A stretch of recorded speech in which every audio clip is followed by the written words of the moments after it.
नमस्कार साथियों, मैं रामस्वरूप बिश्नोई एक बार फिर से आप सबके बीच हाजिर हूँ। इतिहास विषय के प्राध्यापक भर्ती परीक्षा 2026 में आए प्रश्नों के विश्लेषण की सीरीज को लेकर हमने पिछले सोमवार को इस सीरीज के पहले वीडियो में आधुनिक भारत के प्रश्नों का विश्लेषण किया था और इसी कड़ी में आज ये दूसरी क्लास है जिसमें हम मध्यकालीन भारत से संबंधित प्रश्नों का विश्लेषण करने जा रहे हैं। और पिछली सीरीज में भी आपने आधुनिक भारत के 15 प्रश्नों का विश्लेषण देखा था जिसमें हमने उस प्रश्न के इर्द गिर्द जो भी कॉन्सेप्ट था उसको समझने की कोशिश की। आज हम मध्यकालीन भारत से संबंधित प्रश्नों के 15 प्रश्नों की इस सीरीज में हम विश्लेषण करेंगे, व्याख्या करेंगे और इससे जुड़े इर्द गिर्द के जो भी सवाल है उनको समझने का प्रयास करेंगे। आदरणीय गुरुवर भवानी सिंह जी राजपुरोहित के मार्गदर्शन में हम इस सीरीज में आपको प्राध्यापक भर्ती परीक्षा 2026 में इतिहास विषय के प्रश्न पत्र में आए इतिहास के सारे प्रश्नों और जीके के दोनों ग्रुप के जो इतिहास विषय के 15-15 प्रश्न हैं उन प्रश्नों का विश्लेषण इस सीरीज के माध्यम से हम समय समय पर करेंगे। और इन प्रश्नों के जो हमारी क्लास में से प्रश्न आए हैं उनके वीडियोज हमने यूट्यूब पर आदरणीय भवानी सिंह जी सर के फेसबुक चैनल पर अपलोड कर रखे हैं, वहां से भी आप इन्हें देख सकते हैं। तो चलिए आज इस प्रश्न विश्लेषण की कड़ी की दूसरी सीरीज की शुरुआत करते हैं।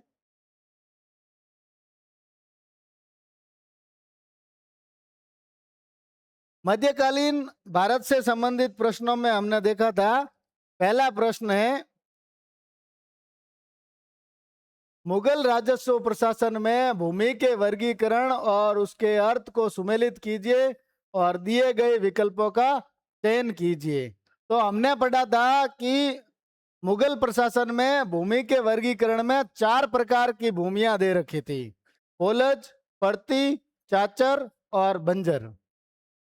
इस प्रश्न में हमें सही मिलान करना है कि पोलज भूमि किस प्रकार की थी, चाचर भूमि किसको कहा जाता था, बंजर भूमि किसको कहा जाता था और पड़ती भूमि किसको कहा जाता था।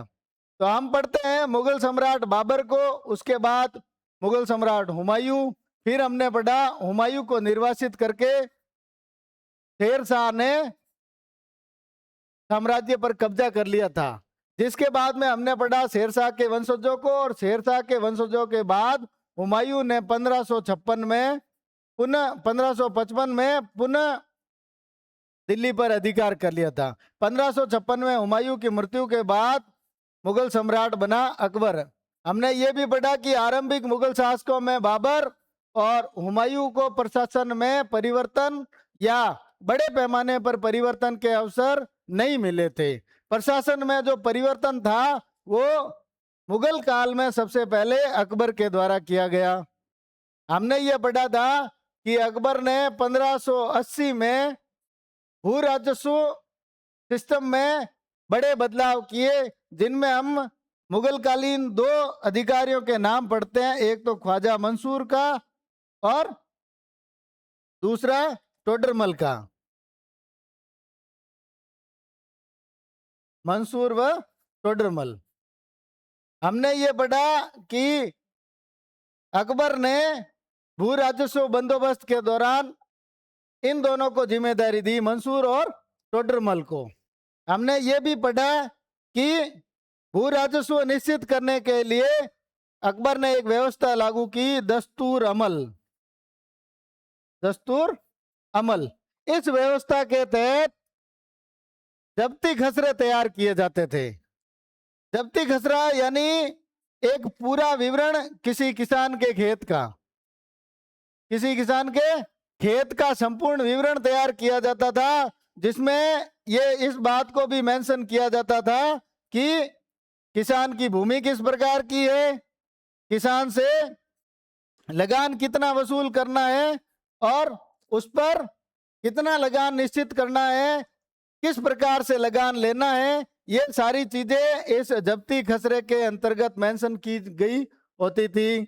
हमने ये भी पढ़ा कि लगान का निर्धारण जो है, उस लगान को निर्धारित करते समय 2 चीजों का विशेष ध्यान दिया जाता था। पहला तो था भूमि का प्रकार, यानी भूमि किस प्रकार की है, और दूसरा था सातत्य, यानी भूमि पर लगातार कृषि हो रही है या नहीं हो रही है। इस बात का विशेष ध्यान रखा जाता था। तो भूमि का जो वर्गीकरण था वो दो आधार पर किया गया। पहला तो भूमि का प्रकार, और भूमि का प्रकार किस आधार पर निर्धारित किया जाएगा कि उस पर कृषि की सातत्यता क्या है, यानी उस पर लगातार कृषि हो रही है या नहीं हो रही है। इसी कड़ी में हमने ये भी पढ़ा था कि भूमि को 4 प्रकार की कैटेगरी में बांटा गया था। वो 4 प्रकार की कैटेगरी थी पोलज, पड़ती, चाचर और बंजर। तो हम सबसे पहले लेते हैं जमीन का पहला प्रकार पोलज। हमने पोलज के बारे में पढ़ा था कि ये जमीन जो है वो हर वर्ष खेती योग्य थी, यानी उपजाऊ जमीन थी जहां पर हर वर्ष खेती की जाती थी। पोलज यानी प्रति वर्ष जिस जमीन पर खेती किए जाए उसको उपजाऊ बनाने के लिए किसी भी प्रकार से पड़ती नहीं छोड़ा जाता था। पड़ती छोड़ने का मतलब एक साल में खेती कर ली, उसके बाद में उस जमीन की उपजाऊपन में कमी आ जाती थी, उस कारण से उसको थोड़े समय के लिए छोड़ा जाता था। यानी एक ऋतु, 2 ऋतु या एक वर्ष, जो भी सिस्टम होता था उस समय का, उसके अकॉर्डिंग। तो पोलज भूमि जो होती थी उस पर प्रति वर्ष खेती की जाती थी। तो यहाँ पर जैसे पोलज के सामने दिया गया है, पोलज का हो जाएगा वार्षिक रूप से काश्त योग्य। वार्षिक रूप से काश्त योग्य मतलब हर साल पोलज जमीन पर हर साल खेती की जा सकती है। हमने दूसरे प्रकार की जमीन पढ़ी थी पड़ती। पड़ती जो जमीन थी वो, पोलज तो सबसे उत्तम श्रेणी की हो गई। पोलज भूमि में किसी भी प्रकार के बीच में व्यावधान की आवश्यकता नहीं थी। पोलज भूमि जो है वो सबसे उत्तम प्रकार की हो गई। सेकंड कैटेगरी जो हमने पढ़ी थी वो थी पड़ती। पड़ती भूमि ऐसी थी उसमें एक बार खेती करने के बाद में थोड़े समय के लिए उसको उपजाऊ होने के लिए थोड़े टाइम की जरूरत होती थी, इसलिए पड़ती भूमि को वर्ष एक बार खेती करने के बाद 1 या 2 साल के लिए खाली छोड़ा जाता था। यानी जब तक वो वापस रिकवर नहीं हो जाए, वापस वो अपने उपजाऊपन के लेवल पर नहीं आ जाए, तब तक उसको 1-2 साल के लिए खाली छोड़ा जाता था। फिर हमने पढ़ा तीसरी कैटेगरी थी चाचर। चाचर में जमीन जो है वो थोड़ी कम उपजाऊ थी, यानी एक बार खेती कर लेने के बाद में उस जमीन पर उपजाऊपन बिल्कुल कम हो जाता था। इस वजह से उसको 3-4 साल के लिए खाली छोड़ा जाता था। चाचर जमीन को एक बार खेती करने के बाद 3-4 साल के लिए खाली छोड़ा जाता था। फिर हमने चौथी कैटेगरी पढ़ी थी जिसका नाम था बंजर, यानी ये ऐसी जमीन थी जिस पर उपजाऊपन कम था। तो इस जमीन यानी 4 या 5 साल, 4 या 5 साल तक जिस जमीन पर कोई भी प्रकार की खेती नहीं हुई थी उसको क्या माना जाता था, बंजर। अब हमने 4 प्रकार पढ़ लिए जमीन के, पोलज, पड़ती, चाचर और बंजर। पोलज जमीन जो है वो सबसे उपजाऊ, फिर 1-2 साल के लिए जो खाली छोड़ी जाती थी वो हो गई पड़ती, फिर 3 साल या 4 साल के लिए जो खाली छोड़ी जाती थी वो हो गई चाचर, और लास्ट जो 5 साल से अधिक खाली छोड़ी गई वो बंजर। अब जैसे ए पोलज का हो गया तीसरा ऑप्शन। अब यहाँ आप इस प्रश्न को बहुत ही आसानी से कर सकते थे यदि आपको पता होता कि पोलज 1 या 2 वार्षिक रूप से काश्त करने योग्य थी, और दूसरा था यानी ए का हो गया सेकंड, ए का सेकंड, फिर दूसरा पड़ती जो है वो 1-2 साल के लिए खाली छोड़ी जाती थी, तो बी का हो गया थर्ड। तो यहाँ ऑप्शन 4 सही होता है आपके। पोलज वार्षिक रूप से खेती करने योग्य, पड़ती 1-2 साल के लिए छोड़ी जाती थी, फिर चाचर 3-4 साल के लिए छोड़ी जाती थी, और बंजर पर 5 साल से अधिक टाइम तक खेती नहीं हुई हो रखी हो। जैसे यहाँ शब्द दे रखा है अकास्त, इसका मतलब है 5 साल से अधिक टाइम से ये खेती नहीं हुई है। फिर हमने एक और चीज इसमें पढ़ी थी कि जमीन पर लगान जो है, जैसे हमने पढ़ा पोलज पर एक बार लगान निश्चित कर दिया, फिर हमने पढ़ा पड़ती पर थोड़ा ज्यादा, लेकिन बंजर और चाचर पर लगान पहले कम निर्धारित किया जाता था और कोशिश ये की जाती थी कि इनको भी उत्तम कैटेगरी की भूमि में बदला जाए और वार्षिक रूप से इन पर खेती की जाए। नेक्स्ट क्वेश्चन है, अकबर के काल में मनसबदारी प्रथा के विषय में निम्न कथनों पर विचार कीजिए और विकल्पों का सही उत्तर का चयन कीजिए। एक, मनसबदार को अपने वेतन में से अपने व्यक्तिगत व्यय के अतिरिक्त मात्रा में घोड़े, हाथी, खच्चर, ऊंट और गाड़ियां रखनी पड़ती थी। और ऑप्शन बी है, अकबर के काल में 5,000 श्रेणी के मनसबदार को 50,000 मासिक वेतन मिलता था। तो हमने इस बारे में पढ़ा था कि अकबर ने अपने शासनकाल में सैनिक जो नौकरशाही थी उसको नियंत्रित करने के लिए मनसबदारी व्यवस्था लागू की थी।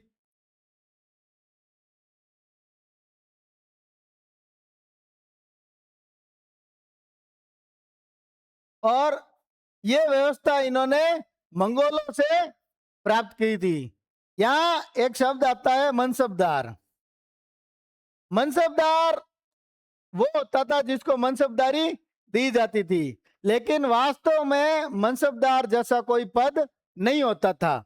मनसबदार या मनसबदारी उस व्यक्ति की मुगल सम्राट की नजर में उसकी हैसियत को बताता था। और हमने पढ़ा था कि मुगल सम्राट की एक केंद्रीय सेना होती थी, लेकिन मुगल सम्राट विभिन्न मनसबदारों के अधीन अपने संपूर्ण साम्राज्य के अंदर, संपूर्ण साम्राज्य में सैनिक चौकियों के माध्यम से अपनी सेनाएं मनसबदार के अधीन नियुक्त करता था। हमने पढ़ा शुरुआत में मनसबदार में केवल एक ही पद होता था, लेकिन आगे चलकर 1577 अकबर ने अपने शासनकाल के 11वें वर्ष में मनसब देने का उल्लेख किया है। शुरू में एक ही पद होता था, लेकिन 19वें वर्ष यानी 1575 में इसने अकबर ने मनसब व्यवस्था में 2 पद कर दिए। 2 पद, जिसमें पहला हो गया सवार और दूसरा हो गया जात। पहला सवार और दूसरा जात। अब इसको आप उल्टा भी कर लो तो भी चलता है, पहले पर नंबर पे जात को ले लो या दूसरे नंबर पे सवार को ले लो। यानी इस व्यवस्था में आगे चलकर 2 पद हो गए। और दूसरी चीज ये हो गई कि इन दोनों में इंपोर्टेंट पद जो है वो जात है। मनसबदारी व्यवस्था के 2 हिस्से जात और सवार में इंपोर्टेंट होता है जात। यानी कोई मनसबदार को यदि मनसबदारी दी जाती है तो उसकी मनसबदारी में जात पद हो सकता है, लेकिन उसकी मनसबदारी सवार पद के बिना भी हो सकती है। इसके अलावा हमने ये भी पढ़ा कि मनसबदारों की 3 कैटेगरी मिलती है हमें मुगल साम्राज्य में। मनसबदारों की कुल 3 कैटेगरी, जिसे हम यहाँ फर्स्ट, सेकंड, थर्ड कैटेगरी में बांट देते हैं। फर्स्ट, सेकंड और थर्ड। पहली कैटेगरी जो है उसमें जात पद और सवार पद दोनों बराबर होते थे, दोनों इक्वल होते थे। यानी किसी मनसबदार को 5,000 जात और 5,000 सवार का पद दिया गया है तो वो फर्स्ट कैटेगरी का मनसबदार हो गया। फिर दूसरी कैटेगरी में जात पद सवार पद से आधे से अधिक, जैसे किसी को 5,000 जात और 3,000 सवार का मनसब दिया है तो ये सेकंड कैटेगरी हो गई। फिर जो थर्ड कैटेगरी थी उसमें जात पद सवार पद से, सवार पद जात पद का आधे से कम हो गया, जैसे किसी को 5,000 जात और 2,000 सवार का मनसब दिया गया है तो वो तृतीय श्रेणी का मनसबदार हो गया।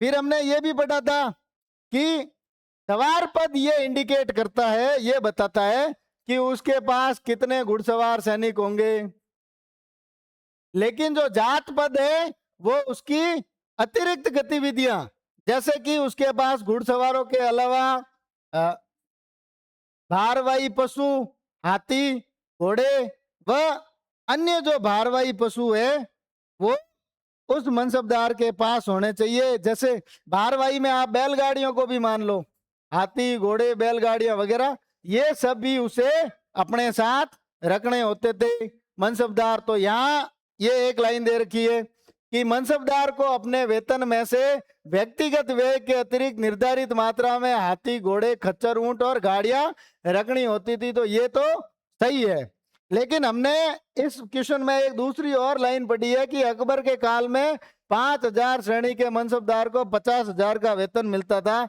इस बारे में कोई निश्चित उल्लेख नहीं है। जैसे हमने पढ़ा कि कई बार विशेष अभियान पर भेजने पर उसे अतिरिक्त वेतन भी दिया जाता था। तो यहाँ दूसरा ऑप्शन गलत हो जाता है, केवल ए सही है। इस आधार पर इस प्रश्न में केवल ऑप्शन पहला सही होता है कि केवल ए सही है। मनसबदार को अपने वेतन में से खुद के खर्चे के अलावा निर्धारित मात्रा में हाथी, घोड़े, खच्चर, ऊंट, गाड़ियां रखनी होती थी।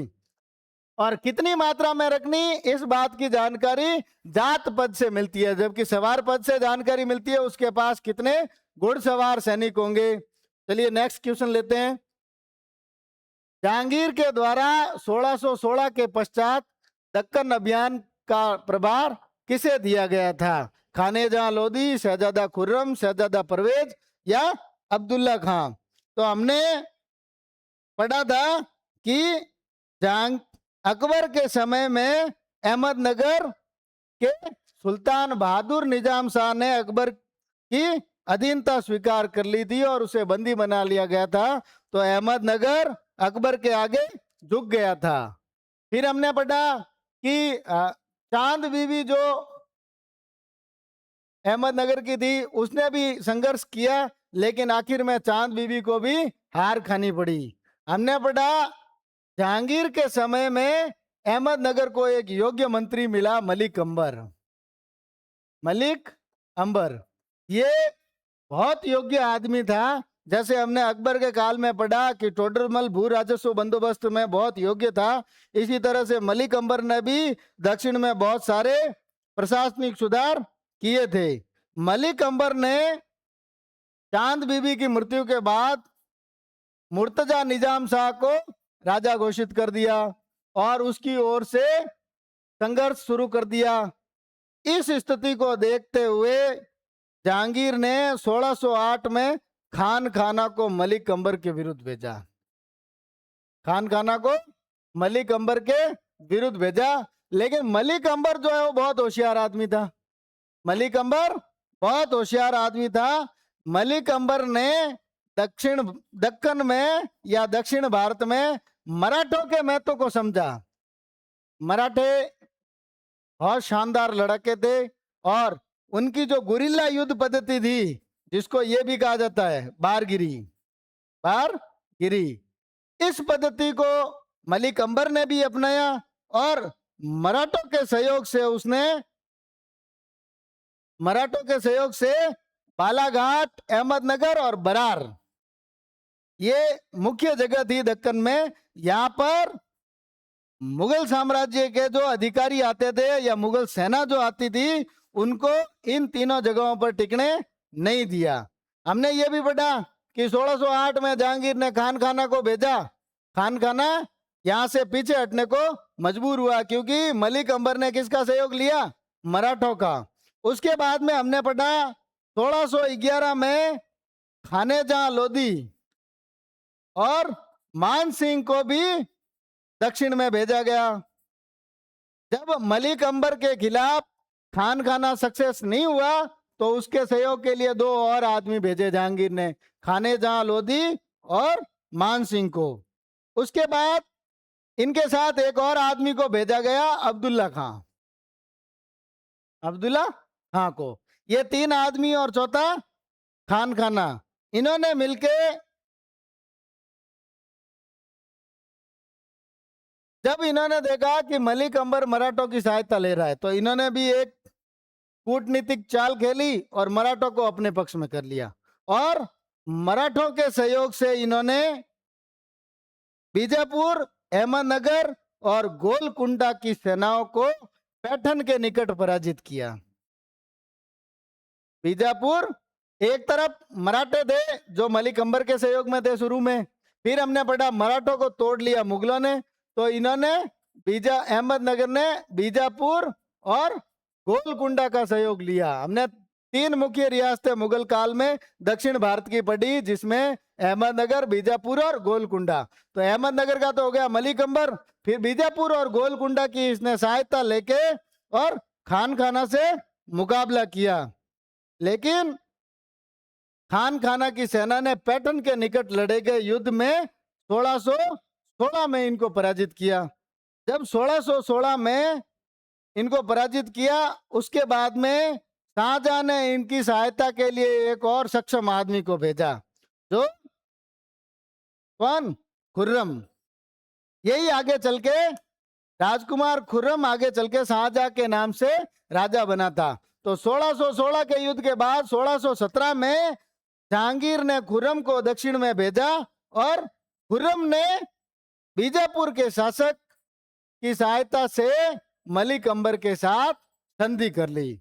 तो यहाँ जो इसमें इस प्रश्न का सही उत्तर होता है शहजादा खुर्रम बी। चलिए नेक्स्ट क्वेश्चन पर चलते हैं।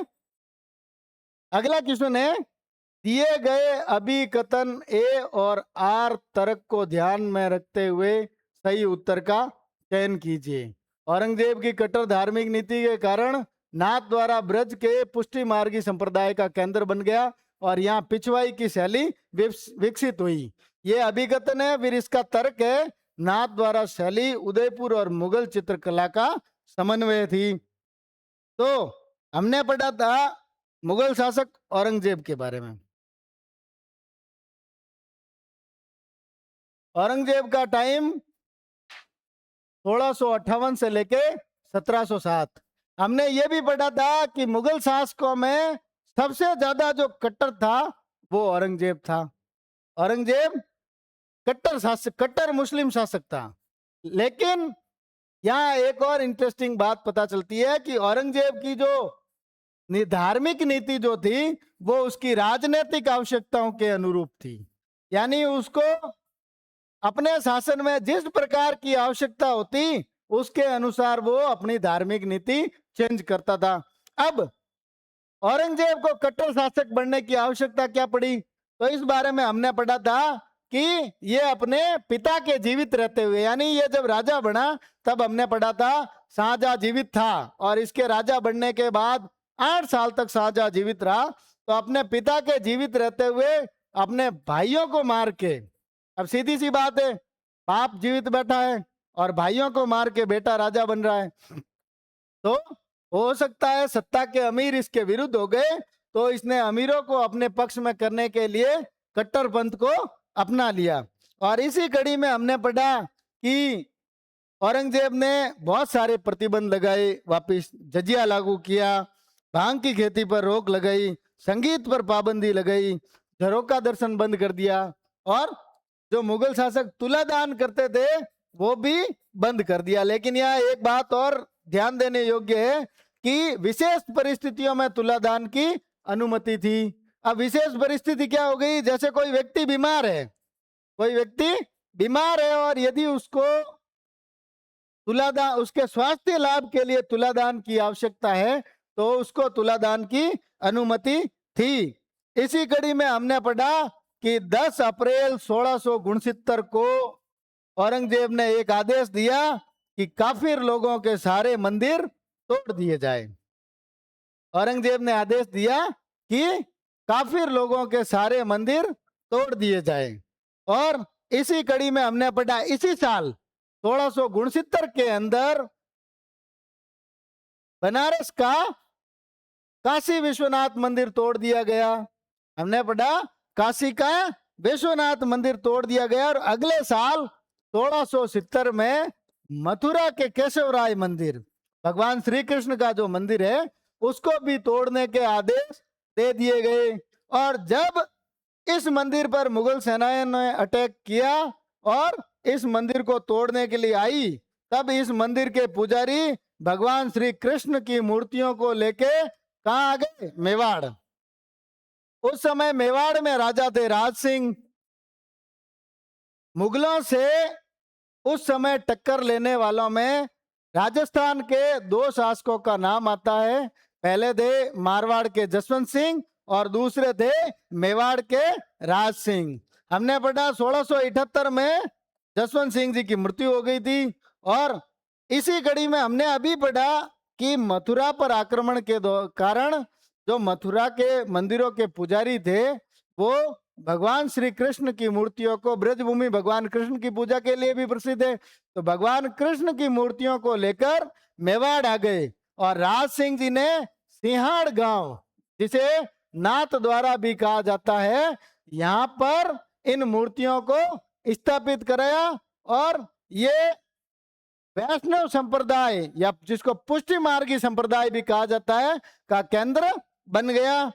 तो पहला ऑप्शन हमारा सही हो जाता है, अभिकथन ए सही है।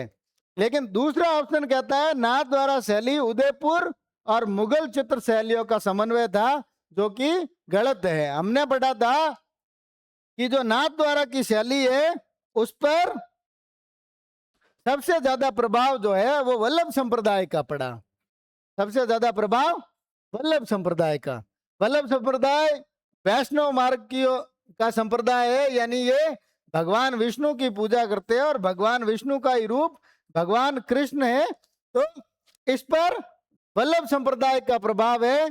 इसकी जो दीवारों पर भगवान कृष्ण की लीलाओं के चित्र बनाए जाते हैं, जिनको पिछवाई कहा जाता है, और इसमें पीले रंग की प्रधानता है। तो तर्क आर जो है वो गलत साबित होता है। इस आधार पर इस प्रश्न का उत्तर होता है ए सत्य है किंतु आर असत्य है, यानी ऑप्शन नंबर 2। चलिए नेक्स्ट क्वेश्चन लेते हैं। पश्चिमोत्तर सीमांत प्रांत में मुगल शासकों के समय हुए विद्रोह के संदर्भ में गलत युग्म का चयन कीजिए। शाहजहां खुशहाल खां, अकबर जलाल, जहांगीर हैदर, औरंगजेब अकमल खां। तो इस बारे में हमने पढ़ा था पश्चिमोत्तर सीमांत प्रांत यानी कि अफगानिस्तान वाला एरिया, भारत और अफगानिस्तान की सीमा। हमने पढ़ा था पश्चिमोत्तर सीमांत प्रांत मुगल शासकों के लिए सदैव परेशानी का विषय रहा था। यहाँ पर कुछ मुख्य कबीले थे जिनमें रोशनियाई, यूसुफजाई और खटक, ये 3 मुख्य कबीले थे। हमने ये भी पढ़ा था कि रोशनियाई जो कबीला है ये पीर रोशन, जिसका हम दूसरा नाम बायजीद अफगान भी पढ़ते हैं, बायजीद अफगान। पीर रोशन या बायजीद अफगान के जो अनुयायी थे वो रोशनियाई कबीले के लोग थे। और हमने ये भी पढ़ा था कि इस बायजीद अफगान या पीर रोशन ने रोशनियाई लोगों को मुगलों के खिलाफ भड़का दिया था। और इसी दौरान इसने मुगल सम्राट को पराजित करने की योजना बनाई और रोशनियाई विद्रोह का नेतृत्व किया। लेकिन इसकी मृत्यु के बाद इसके बेटे जलाल ने रोशनियाई विद्रोह का नेतृत्व संभाला। हमने ये भी पढ़ा कि ट्रांस ऑक्सियाना का शासक अब्दुल्ला खां मुगलों से संघर्ष करने में इनका आर्थिक सहयोग भी कर रहा था। इसी में हमने पढ़ा नवंबर 1586 में औरंगजेब ने रोशनियाई कबीले के विरुद्ध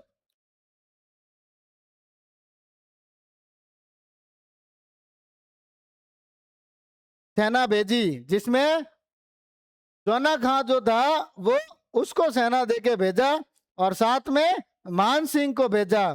हमने ये भी पढ़ा कि इसी अभियान के दौरान यूसुफजाइयों के आक्रमण का भी भय हो गया और रोशनियाइयों को पराजित करने के बाद यूसुफजाइयों पर हमले के दौरान अकबर का जो प्रिय नवरत्न था बीरबल, वो मारा गया था। तो अकबर के समय में जलाल का विद्रोह सही सुमेलित है। अब दूसरा है शाहजहां के समय खुशहाल खां। हमने पढ़ा था खुशहाल खां का विद्रोह औरंगजेब के समय हुआ था, ना कि शाहजहां के समय। और औरंगजेब के समय अकमल खां। औरंगजेब के समय हम खुशहाल खां और अकमल खां के विद्रोह को पढ़ते हैं। इसी में जैसे हमने अभी रोशनियाई कबीले को पढ़ लिया। फिर जो यूसुफजई कबीला था, इसका मुखिया था अकमल खां। अकमल खां ने अपने आप को राजा घोषित कर दिया और मुगल सम्राट के विरुद्ध युद्ध छेड़ दिया और सभी अफगानों को अपने पक्ष में कर लिया। यानी जो अफगान कबीले थे उन सबको अपने पक्ष में करके मुगल सम्राट से युद्ध छेड़ दिया। लेकिन मुगल सम्राट औरंगजेब ने इसके विरुद्ध सेना भेजी और इस सेना ने धोखे से अकमल खां को कैद कर लिया। और इस अकमल खां के समर्थकों ने खैबर दर्रे को बंद कर दिया। खैबर दर्रा जो कि भारत और काबुल के बीच में व्यापार का सबसे मुख्य मार्ग था। और इसी समय में एक और जाति थी खटक, इसका नेता था खुशहाल खां। ये औरंगजेब का सबसे बड़ा शत्रु था। लेकिन मुगल सेना ने धोखे से खुशहाल खां को कैद कर लिया और थोड़े समय के लिए इसको रणथंबोर के किले में कैद रखा था। फिर औरंगजेब ने खुशहाल खां को अकमल खां के विरुद्ध भेजा, लेकिन ये भी इस अकमल खां से मिल गया। कालांतर में औरंगजेब ने अफगानों के खिलाफ सुजात खां को भेजा, लेकिन सुजात खां पराजित हुआ और आखिर में औरंगजेब को स्वयं आना पड़ा। और फिर इस अकमल खां की मृत्यु के बाद यूसुफजाइयों से संधि हो गई और खुशहाल खां को इसके बेटे ने धोखे से मुगल सेना के हवाले कर दिया था। तो इस प्रश्न का सही उत्तर होता है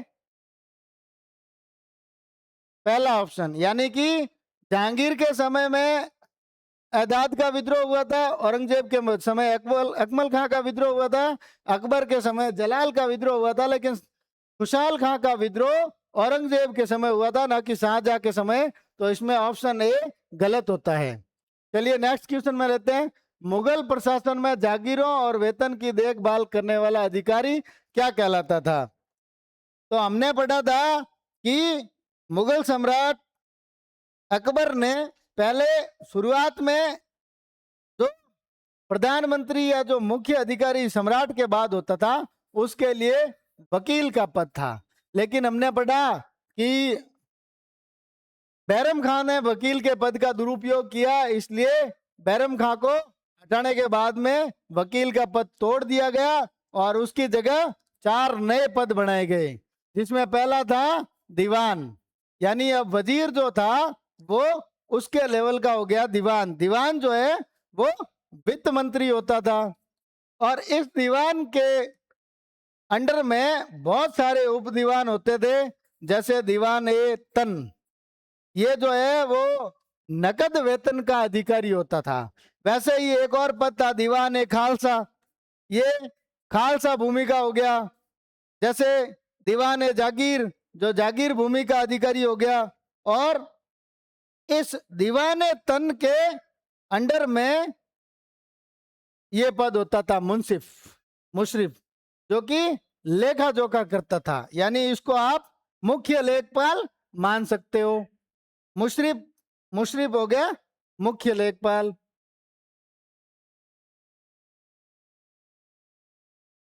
मुशरिफ मुख्य लेखपाल। दीवान ए खालसा हो गया खालसा भूमि का देख रेख करने वाला। फिर आता है वाक़या नवास, ये हमने पढ़ा था कि सूबा यानी राज्य स्तर का अधिकारी था। हमने पढ़ा राज्य स्तर पर मुगल प्रशासनिक अधिकारियों में सबसे पहले आता है सूबेदार और फिर अगला बख्शी। हमने पढ़ा था सूबेदार राज्य का प्रमुख होता है और बख्शी राज्य का सेना प्रमुख होता है। लेकिन हमने ये पढ़ा था बख्शी के लिए एक और शब्द काम में लिया जाता है वाक़या नवीस, और इसका कार्य था जो भी प्रमुख सूचनाएं हैं वो मुगल सम्राट तक भेजना। इस आधार में वाक़या नवीस जो है वो सूबेदार के अंडर में नहीं था। सामान्य तौर पर बख्शी जो है वो सूबेदार के अंडर में होता था, लेकिन जब बख्शी वाक्या नवीस का कार्य करता है उस समय वो सूबेदार के अंडर में नहीं होता है। तो वाक्या नवीस हो गया राज्य का अधिकारी। और फिर चौथा है दीवाने तन। दीवाने तन का कार्य था नकद वेतन देना, यानी नकद वेतन चाहे वो राज्य के अधिकारियों के लिए हो, चाहे वो मनसबदारों के लिए हो, सबके वेतन का कार्य जो है वो दीवाने तन देखता था। तो मुगल प्रशासन में जागीरों और वेतन की देखभाल का कार्य दीवाने तन, यानी ऑप्शन 4 सही होता है। चलिए नेक्स्ट क्वेश्चन लेते हैं। मुगल सेना में जहां कुशा, किश्वर कुशा और गठबंधन किसके प्रकार थे? तो ये जो है वो भारी बंदूकें हैं। भारी बंदूकों को आप तोपे भी मान सकते हो। ये तोपों के प्रकार थे, जिसमें हम जहां कुशा के बारे में पढ़े तो ये शाहजहां के टाइम की तोप थी। जहां कुशा शाहजहां के टाइम की तोप थी। और इस तोप का निर्माण 1637 में ढाका में के कारीगरों के द्वारा किया गया था। ये मुर्शिदाबाद में थी और 60 टन इसका वजन था। बड़ी तोपों में आती थी जहां कुछ 60 टन वजन था। और ढाका के कारीगर जनार्दन कर्मकार ने इस तोप को बनाया था। ढाका के कारीगर जनार्दन कर्मकार के द्वारा। वैसे ही एक और बड़ी तोप का नाम आता है गठबंधन। ये पोर्टेबल तोप थी जिसका कार्य किलों वगैरह को तोड़ने में उपयोग किया जाता था। तो इस प्रश्न का सही उत्तर 3 होता है। जहां कुशा, किश्वर कुशा और गठबंधन तोपों के प्रकार या भारी बंदूकों के प्रकार थे। फिर हमने पढ़ा शाहजहां द्वारा निर्मित किस भवन में संगमरमर और लाल पत्थर का उपयोग किया गया है? मुसम्मन बुर्ज आगरा का किला, शेख चिश्ती की दरगाह और जामी मस्जिद, निजामुद्दीन औलिया की दरगाह का गुंबद और जहांगीर का मकबरा शाहदरा लाहौर। मुसम्मन बुर्ज के बारे में हमने पढ़ा था कि शाहजहां ने इसका निर्माण संगमरमर से कराया था। इसका निर्माण संगमरमर से कराया था। और यही वो जगह थी जहां पर औरंगजेब ने शाहजहां को अपने अंतिम समय में कैद रखा था। इसका निर्माण शाहजहां ने संगमरमर में कराया था, लेकिन इसमें लाल पत्थर का उपयोग नहीं किया गया था, यानी पहला ऑप्शन गलत है। फिर दूसरा है शेख चिश्ती की दरगाह और जामी मस्जिद अजमेर। तो हमने ये पढ़ा था कि शेख चिश्ती की दरगाह का निर्माण भी शाहजहां ने कराया था, लेकिन इसका निर्माण भी किसमें कराया गया था? संगमरमर में। इसका निर्माण भी शाहजहां ने संगमरमर से कराया था। फिर तीसरा हमने पढ़ा निजामुद्दीन औलिया की दरगाह का गुंबद।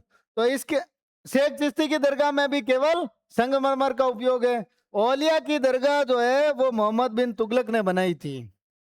औलिया की दरगाह मोहम्मद बिन तुगलक ने बनाई थी। और फिर इस पर आगे चलकर संगमरमर लगाया गया था, लेकिन इसमें भी संगमरमर के साथ लाल पत्थर का उपयोग नहीं किया गया था, यानी ये भी गलत है। फिर चौथा ऑप्शन है जहांगीर का मकबरा शाहदरा लाहौर। हमने पढ़ा था जहांगीर का मकबरा भारत से बाहर लाहौर में है।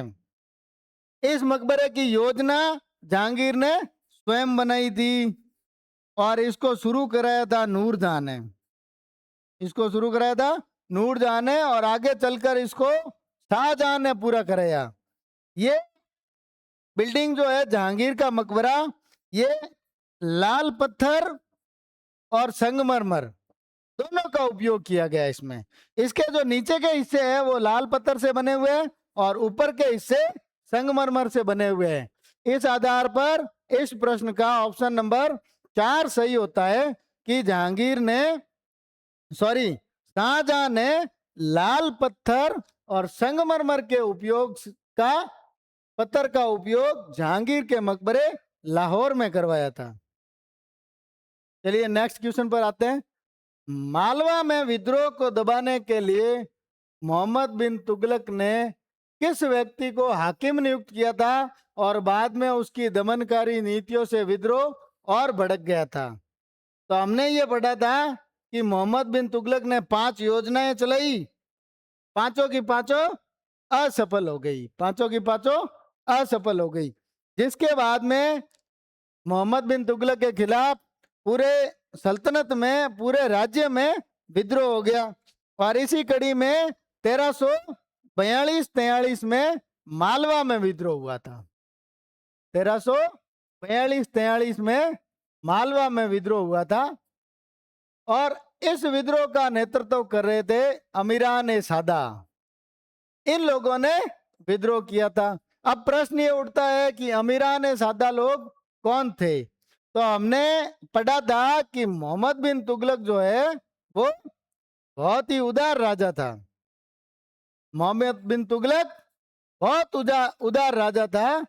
इसकी उदारता पूरे विश्व में प्रसिद्ध थी और इसकी उदारता को सुन के मध्य एशिया से बहुत सारे लोग, मध्य एशिया से बहुत सारे लोग भारत आए नौकरी की तलाश में। उनको लगा कि भाई मोहम्मद बिन तुगलक शानदार व्यक्तित्व का राजा आदमी, बहुत टैलेंटेड आदमी था और इसके यहाँ पर नौकरी करने के लिए आए और मोहम्मद बिन तुगलक ने उदारता का परिचय देते हुए इनको नौकरी पे रख लिया। उसके पीछे एक और कारण था कि मोहम्मद बिन तुगलक के जो दरबारी अमीर थे वो सारे के सारे विद्रोही प्रवृत्ति के थे। उनमें से अधिकांश लोग मोहम्मद बिन तुगलक के खिलाफ विद्रोह करने की प्लानिंग करते रहते थे। तो इन दरबारी अमीरों को डिस्प्लेस यानी कि इनकी जगह पर इनको रखने के लिए मोहम्मद बिन तुगलक ने इनको काम पे रख लिया। और अमीरा ने सादा में, सादा का मतलब होता है 100 गांवों का अधिकारी।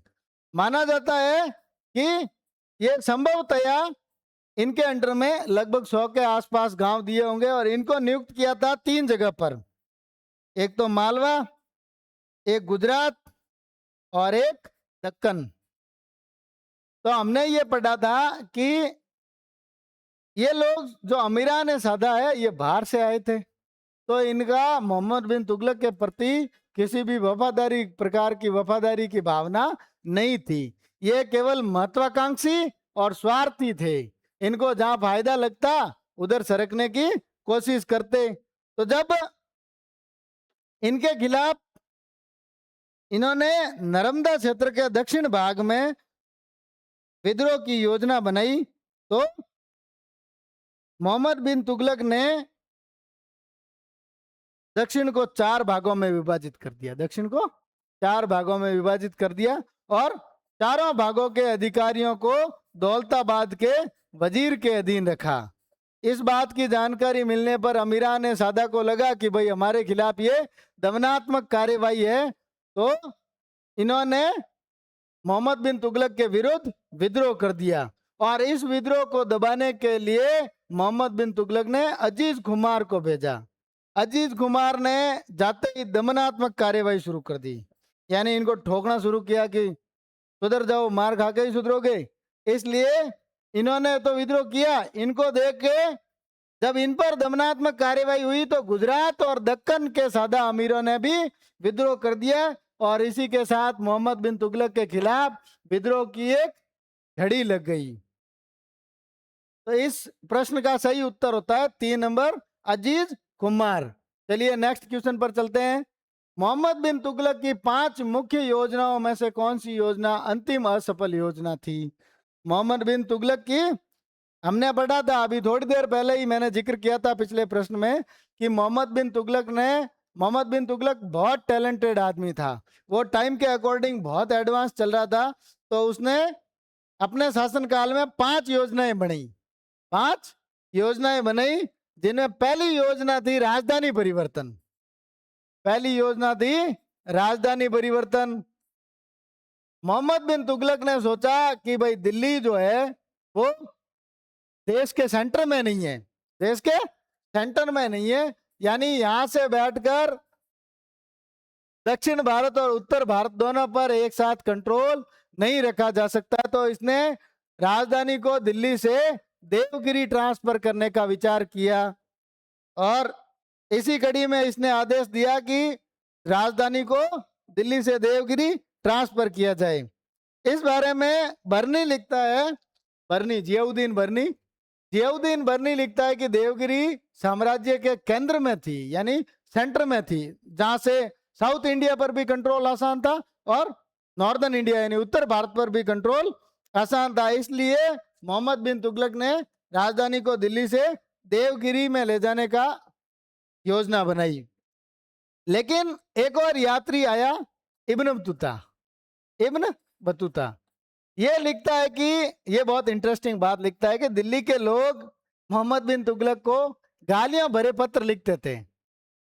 पत्र लिखते मोहम्मद बिन तुगलक के नाम, उसमें गालियां लिखते बढ़िया वाली, और उसके बाद उस पत्र को सील बंद करके उस पर एक और चीज लिख देते कि बाकी सबको कसम है ये सिर्फ सुल्तान ही पढ़े।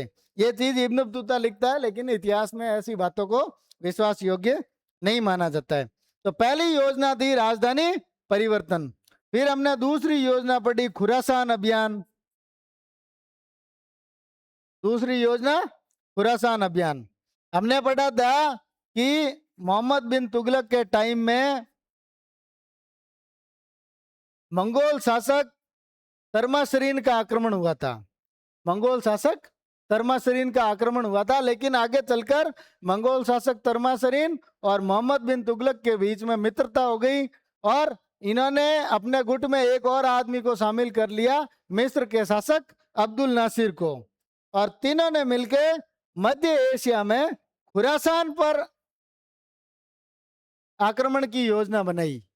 लेकिन आगे चलकर राजनीतिक समीकरण बदल गए और ये अभियान असफल रहा। फिर हमने इस मोहम्मद बिन तुगलक की तीसरी योजना में हमने पढ़ा था, ये तीसरी योजना थी। दूसरी योजना में सांकेतिक मुद्रा को हमने पढ़ा था। सांकेतिक मुद्रा उस समय के अकॉर्डिंग बहुत एडवांस थी। हमने पढ़ा चीन के शासक ने सांकेतिक मुद्रा के रूप में कागज के नोट चलाए थे। सांकेतिक मुद्रा के रूप में कागज के नोट चलाए थे, और उस समय में बहुमूल्य धातुओं की कमी हो गई थी। इस कारण से मोहम्मद बिन तुगलक ने भी सांकेतिक मुद्रा चलाई। हमने ये पढ़ा था कि दिल्ली सल्तनत में इल्तुतमिश ने पहली बार मुद्रा व्यवस्था चालू की। उसने टंका और जीतल नामक दो सिक्के चलाए, जिसमें टंका जो है वो तांबे का था और जीतल चांदी का था। तो टंका और जीतल चलाए, और दिल्ली सल्तनत के इतिहास में मुद्रा व्यवस्था में सुधार करने वाला दूसरा आदमी मोहम्मद बिन तुगलक था। इसने सांकेतिक मुद्रा के रूप में कांसे के सिक्के चलाए और उनकी वैल्यू जो है वो चांदी और तांबे के सिक्कों के बराबर रखी। लेकिन दिल्ली के लोग बहुत होशियार थे, उन्होंने अपने घर पे ही सिक्के बनाने चालू कर दिए और मार्केट में चला लिए। इस कारण मुद्रा का अवमूल्यन हो गया, यानी मुद्रा की वैल्यू घट गई, जिस वजह से इसको अपनी ये योजना वापस लेनी पड़ी। और जो कांसे के सिक्के जारी किए गए थे उनको बदलने के लिए इसने अदली नामक एक और सिक्का चलाया था। फिर तीसरी योजना हमने पढ़ ली खुरासान अभियान, और फिर चौथी योजना थी कराचील अभियान। हमने पढ़ा कि मोहम्मद बिन तुगलक ने खुरासान अभियान के लिए बहुत बड़ी सेना इकट्ठा कर ली, सेना को अग्रिम वेतन भी दे दिया था, लेकिन खुरासान अभियान तो हुआ ही नहीं हुआ। तो सेना को कहीं तो काम में लेना था, तो इसने कराचील अभियान करने की योजना बनाई। कराचील माना जाता है कि पश्चिम उत्तर भारत में कांगड़ा को माना जाता है कि ये कराचील था, ये कराचील था। तो इसके ऊपर आक्रमण की का रीजन ये बताया जाता है कि यहाँ के लोग जो थे वो सुल्तान के विद्रोहियों को शरण दे रहे थे। जो जो लोग मोहम्मद बिन तुगलक के खिलाफ विद्रोह कर रहे थे उन लोगों को ये शरण दे रहा था। और दूसरा, यहाँ पर चीनी आक्रमण भी बहुत हो रहे थे, इसलिए सुल्तान ने खुसरो खां के नेतृत्व में सेना भेजी। खुसरो खां ने कराचील को जीत लिया। लेकिन कहता है ना, कभी कभी होशियारी भारी बढ़ जाती है, जितना काम होता है उतना ही करना चाहिए। लेकिन खुसरो खां थोड़ा एडवांस बढ़ गया, इसने कराचील को जीतने के बाद नेपाल पर आक्रमण कर तिब्बत पर आक्रमण कर लिया। इसने तिब्बत पर आक्रमण कर दिया, और तिब्बत आक्रमण में भाई साहब इसको भयंकर पीटा गया, बहुत बुरी तरह से इसकी हार हुई। तो ये योजना भी असफल रही। फिर हमने पांचवी योजना पढ़ी, दोआब में कर वृद्धि। पांचवी योजना दोआब में कर वृद्धि। हमने पढ़ा कि सुल्तान बहुत होशियार आदमी थे, एक के बाद एक योजनाएं ला रहे थे और योजनाएं असफल हो रही थी। कराचील अभियान की योजना बनाई, फिर खुरासान अभियान की, उसके बाद कराचील, सांकेतिक मुद्रा और राजधानी परिवर्तन। इस चक्कर में फिर ऊपर से विद्रोह और हो रहे हैं, तो पैसा तो खर्च ही हो रहा है। इस चक्कर में खजाना हो गया खाली। तो दोआब का जो क्षेत्र था उसमें कर वृद्धि की गई। लेकिन कहते हैं ना, जब किस्मत खराब होती है तो व्यक्ति परेशानियों में घिर जाता है। और हमारे यहाँ एक कहावत भी है कि सिर मुंडाते ही ओले पड़े, यानी किसी व्यक्ति ने जैसे ही लंबे समय तक बाल नहीं कटाए, फिर उसने सोचा कि क्यों ना मुंडन करवा लिया जाए। तो जैसे ही उसने मुंडन करवाया, वो बाहर निकला और भयंकर बारिश में ओले पड़ गए और उसका सर फूट गया। तो यही कड़ी मोहम्मद बिन तुगलक के साथ हुई। इसकी पांचवी योजना जैसे ही इसने कर वृद्धि की, उसी साल अकाल पड़ गया। लेकिन अधिकारी तो अधिकारी है, उन्होंने जबरदस्ती कर वसूले, उस वजह से इसके खिलाफ विद्रोह हो गए। तो इस प्रश्न का सही उत्तर होता है, अंतिम जो योजना है वो है दोआब में कर वृद्धि, ऑप्शन ए। चलिए नेक्स्ट क्वेश्चन पर चलते हैं। निम्नलिखित सूफी संतों में उनके समकालीन शासकों को सुमेलित कीजिए। तो इस प्रश्न में थोड़ा सा दिमाग लगाने की आवश्यकता थी। यदि आपको चार में से इजीली, सबसे इजी क्वेश्चन मैं इसको मानता हूं।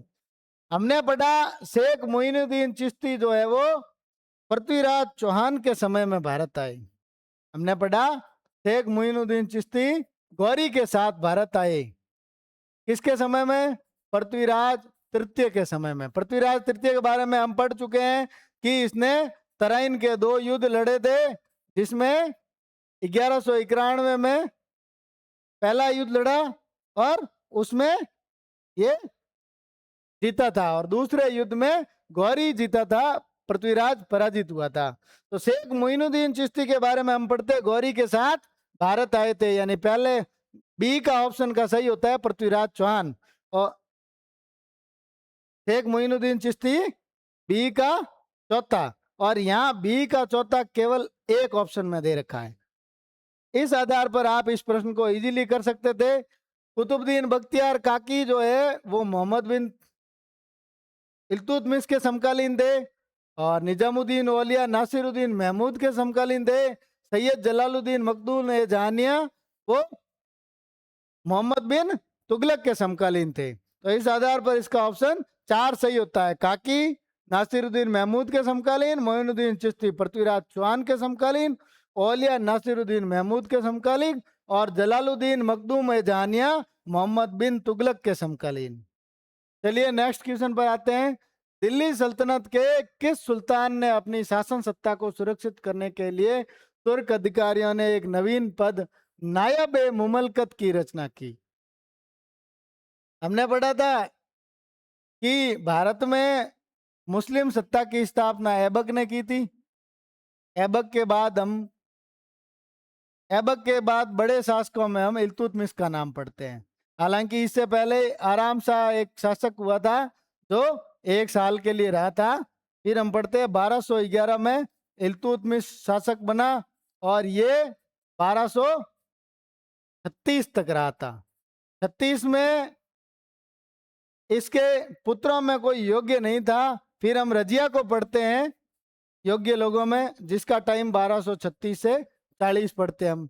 हमने पढ़ा था रजिया के अंतिम समय में उसके अमीरों ने विद्रोह कर दिया था। रजिया ने अल्तुनिया के साथ शादी करके सत्ता प्राप्ति की कोशिश की, लेकिन सफल नहीं हुई थी। रजिया के खिलाफ विद्रोह करने वालों में सबसे जो बड़ा नाम आता है वो इख्तियारुद्दीन एतगीन का नाम आता है,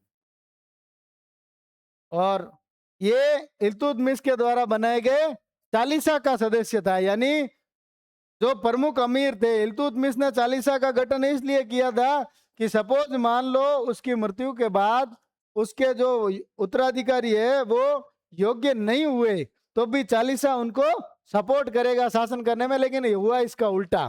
चालीसा ने सपोर्ट करने की बजाय क्या किया? रजिया का पतन करवा दिया विद्रोह करके। फिर हमने पढ़ा रजिया के बाद में मोइजुद्दीन बैराम शाह राजा बना था।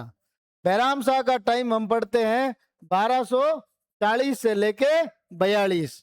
बैराम शाह जब राजा बना तो चालीसा के लोगों ने कहा कि यदि राजा शक्तिशाली हो गया तो हमारी सत्ता कमजोर हो जाएगी, इसलिए चालीसा के लोगों ने एक नया पद सृजित किया, नायब ए मुमलकत, यानी सुल्तान के सारे अधिकारों का प्रयोग ये व्यक्ति करेगा।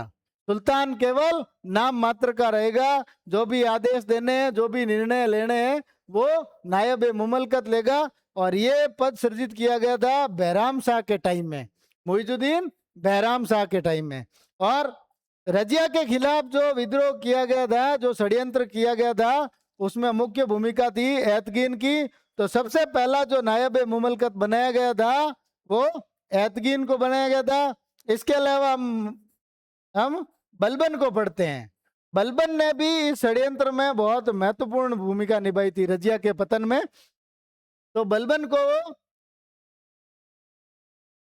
अमीर हाजिब यानी दरबारी शिष्टाचार का अधिकारी और हांसी की एकता दी गई थी। यहीं से बलबन का उत्कर्ष शुरू होता है और आगे जाके बलबन दिल्ली सल्तनत का शासक बनता है। तो इस प्रश्न का सही उत्तर होता है मोइजुद्दीन बैराम शाह।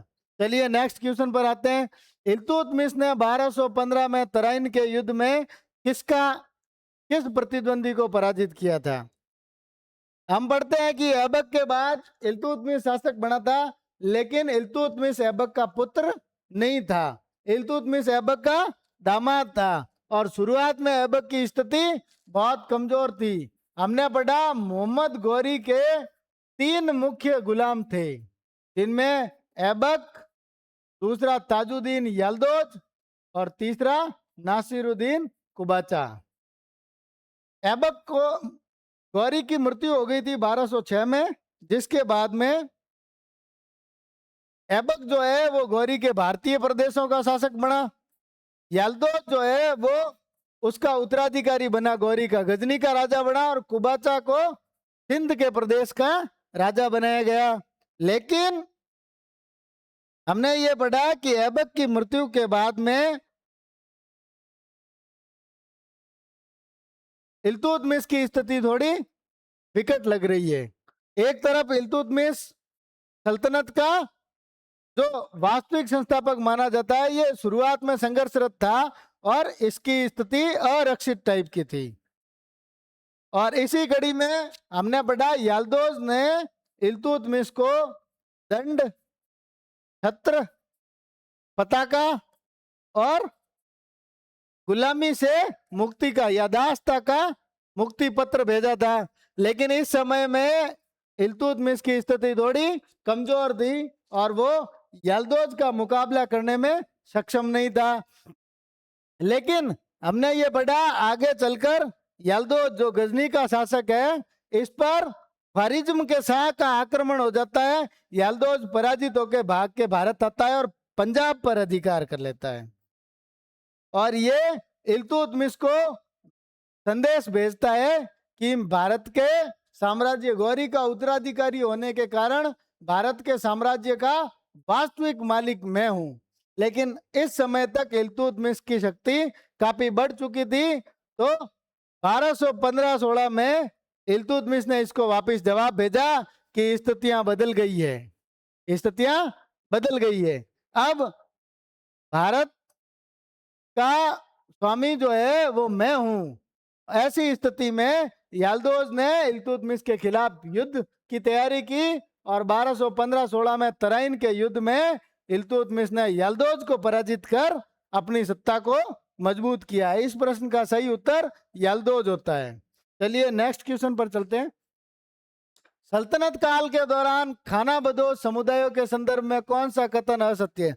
हमने पढ़ा था कि सल्तनत काल के दौरान जो व्यापारी होते थे, उनमें जो मुख्य व्यापारी है वो बंजारा लोग होते थे, मुख्य व्यापारी बंजारा लोग। और ये लोग खानाबदोश होते थे, यानी कि खानाबदोश वो लोग होते हैं जो घुमक्कड़ होते हैं। खानाबदोश का मतलब घुमक्कड़। और जो बंजारा व्यापारी थे वो एक जगह पर किसी प्रकार की दुकान लगाकर नहीं चलते थे, ये लोग घूम घूम कर व्यापार करते थे, इसलिए इनको खाना बदोश घुमक्कड़ कहा जाता है। पहला पॉइंट सही होता है। फिर दूसरा है बंजारों का कारवा टांडा कहा जाता था, बिल्कुल सही है। बंजारों का जो समूह था उसके लिए कारवा या टांडा शब्द भी काम में लिया जाता है। फिर हमने पढ़ा ऑप्शन 3,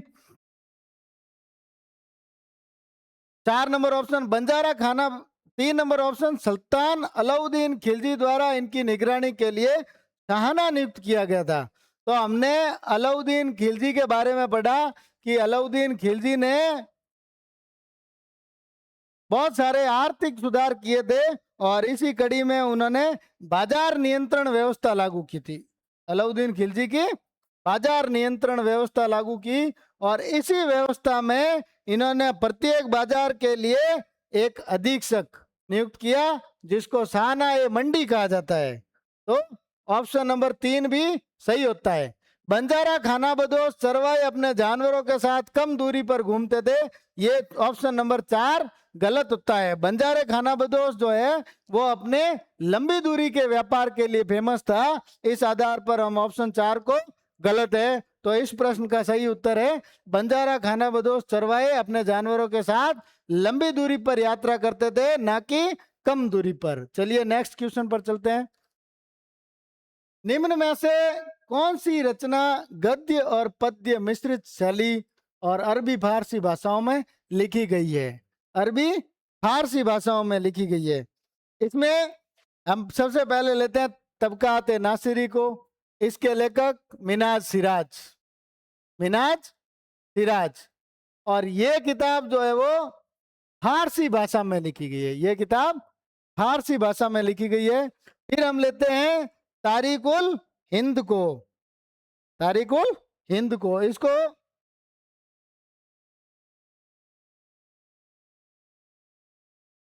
तारीकुल हिंद, ये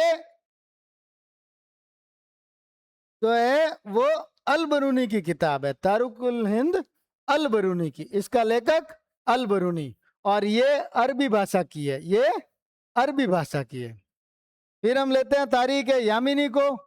इसका लेखक था उत्बी और ये गजनी के शासकों की जानकारी देती है और ये भी अरबी भाषा का ग्रंथ है, ये भी अरबी भाषा का ग्रंथ है। महमूद गजनवी के अभियानों की जानकारी हमें तारीख यामिनी से मिलती है। फिर आती है सबसे मुख्य ताजुल मासिर, ताजुल मासिर। ताजुल मासिर के लेखक हसन निजामी, ताजुल मासिर के लेखक हसन निजामी। ये किताब अरबी और फारसी भाषा में लिखी गई है। हसन निजामी की किताब ताजुल मासिर अरबी और फारसी भाषा में, अरबी प्लस फारसी भाषा। और ये गद्य प्लस पद्य दोनों मिश्रित शैली में लिखी गई है। हसन निजामी को हमने पढ़ा ऐबक ने संरक्षण दिया था, कुतुबुद्दीन ऐबक। और इसमें हमें ऐबक के राज्यारोहण से लेके यानी दिल्ली सल्तनत की स्थापना से लेके और 1227-28 यानी इल्तुतमिश के आरंभिक समय तक की जानकारी मिलती है। तो आज हमने इतिहास विषय की प्राध्यापक भर्ती परीक्षा 2026 में मध्यकालीन भारत से आए 15 प्रश्नों का विश्लेषण किया और इन प्रश्नों के जो हमारी क्लासरूम नोट्स के वीडियोज है वो हमारे यूट्यूब चैनल और फेसबुक चैनल पर अपलोड है, हिस्ट्री बाय भवानी सर में। आपने अपना समय दिया, इस क्लास को अपार स्नेह दिया, इसके लिए मैं आपका आभारी हूं। यदि आप आरपीएससी फर्स्ट ग्रेड या फिर आरपीएससी असिस्टेंट प्रोफेसर या नेट जेआरएफ की तैयारी कर रहे हैं या आप किसी अन्य राज्य से भी असिस्टेंट प्रोफेसर की तैयारी कर रहे हैं तो प्ले स्टोर पर हमारा ऐप है हिस्ट्री बाय भवानी सर, उसे डाउनलोड करें और आज ही अपनी तैयारी को नई दिशा दें। इसी कड़ी में हम आज की क्लास को यहीं समाप्त करते हैं। अगले हफ्ते हम एक और सीरीज, इस वीडियो की तीसरी सीरीज में प्राचीन भारत के प्रश्नों का विश्लेषण लेके आएंगे। बहुत बहुत धन्यवाद। और यदि आपने इस चैनल को सब्सक्राइब नहीं किया है तो यूट्यूब पर जाकर history by Bhavani sir channel को सब्सक्राइब करें और बेल आइकन को दबाएं, ताकि जब भी अगली क्लास आपको यूट्यूब पर अपलोड होगी आपको तुरंत सूचना मिल जाएगी। इसके अतिरिक्त आदरणीय भवानी जी सर के द्वारा यूट्यूब पर एनसीईआरटी की जो किताबें हैं उनका भी कोर्स करवाया जा रहा है, वो आप सबके लिए यूट्यूब पर निःशुल्क है। तो जो दैनिक रूप से अभी क्लासें आ रही है एनसीईआरटी की उनको भी देखें, क्योंकि आरपीएससी अभी काफी प्रश्न एनसीईआरटी से भी उठा रही है। एक बार पुनः आप सबका हार्दिक आभार। तो मिलते हैं अगले सप्ताह इसी कड़ी की तीसरी सीरीज प्राचीन भारत के प्रश्नों के साथ। धन्यवाद।